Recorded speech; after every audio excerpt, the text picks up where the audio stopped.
Hey guys, Killfish here. This is a short tutorial video I call how to deploy your units decently on a battlefield. And I want to start with this formation here. You see? I guess all of you are familiar with this formation because as a beginner this is pretty much the very best formation because it's very compact and so it's easy to handle. And maybe even more important, you will not forget any units on your left or your right because all your units here are in your sight. But if you want to play this game seriously, so maybe 15 or 20 hours a week, you should be aware of that you will face two issues in the long-term run, in my opinion. And the first issue is the map control. Let me zoom out for it. You see, with this formation, you can only cover this area on the map your army is. So means if you want to go here, you can only face this area here and nothing else. So all this side here you can't control.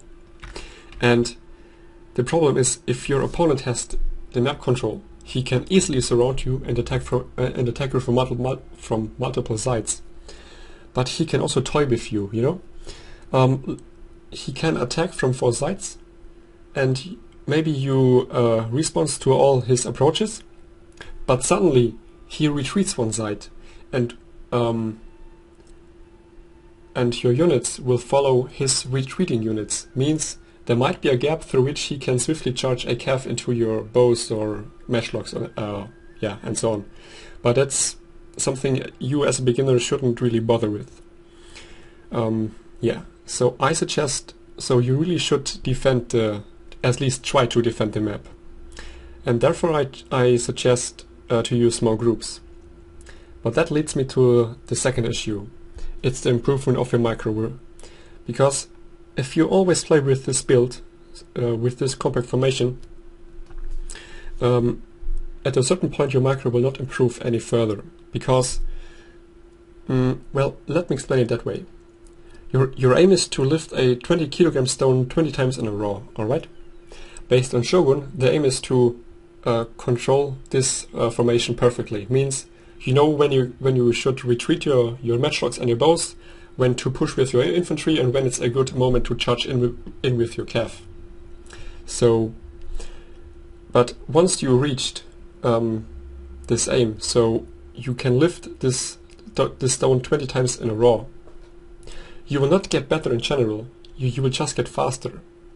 So you will not be able to lift a 25 kilogram stone 20 times in a row.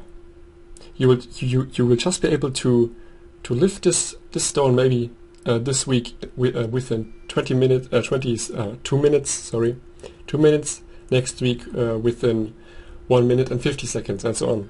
You will just get faster with this formation, but you will not get better in general.